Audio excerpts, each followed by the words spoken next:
പരിശ്രമം ഗംഭീരായിരിക്കുന്നു. കറി നന്നായിട്ടുണ്ട്. മുഴുവനും കഴിച്ചു. എന്താ എന്റെ പേര്? അസ്ത്രം. അസ്ത്രം കൊള്ളാലോ. ഞങ്ങൾ ഓണാട്ടുകാരക്കാരുടെ കറിയാണ് കഞ്ഞിയും അസ്ത്രവും. അതാ കോമ്പിനേഷൻ. ഏതായാലും അസ്ത്രം ഏറ്റുട്ടോ. ഏക്കണമല്ലോ. അതെ, അസ്ത്രത്തിന്റെ റെസിപ്പി ഞാൻ പറഞ്ഞുതരാം. ഒന്ന് വിളിച്ചാ മതി. ഇതാണ് എന്റെ നമ്പർ.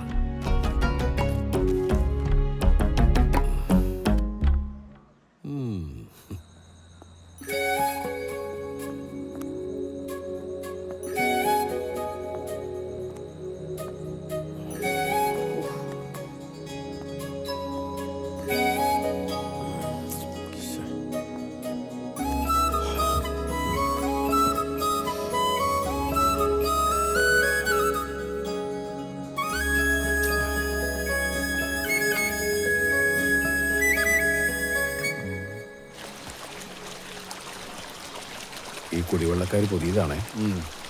മുഴുവൻ വെള്ളം ഒഴിച്ചോണ്ടൊന്ന് ചെക്ക് ചെയ്തിട്ട് വിട്ടാൽ മതി കേട്ടോ. അല്ല, അപ്പൊ ഈ പുത്തമ്പരക്കാരെ മാറ്റിയോ? ഓ, അവന്മാര് ശരിയാവത്തില്ലെന്നേ. ഞാൻ അവരെ വിളിച്ച് പറഞ്ഞാൽ ഇനി വേണ്ടാന്ന്. അവന്മാരുടെ വെള്ളവും കുഴപ്പമായിരുന്നു. ചേട്ടത്തിയുടെ മെസ്സേജാ. എന്ത് വള്ളിക്കെട്ടാണാവോ?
അസ്ത്രത്തിന്റെ റെസിപ്പി വേണ്ട കേട്ടോ.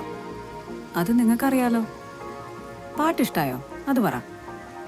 ഇഷ്ടപ്പെട്ടേ ഒക്കൂ. ഇതിലും നന്നായി പാടാൻ എനിക്ക് അറിഞ്ഞൂടാ. ഞാനിപ്പോൾ ഫോൺ ഉപയോഗിക്കാറില്ല. അതാ ചേട്ടത്തിയുടെ നമ്പറിന്ന് മെസ്സേജ് അയച്ചത്. പേടിക്കണ്ട, അപ്പൊ തന്നെ ഡിലീറ്റ് ചെയ്തു കേട്ടോ. നമുക്കിതുപോലെ കുറിപ്പിലൂടെ മിണ്ടാം. അറിയാം പോരെ? ഇല്ലെങ്കിലേ ആവശ്യങ്ങൾ കൂടും, ആഗ്രഹങ്ങളും. മതി, കുറിപ്പ് മതി.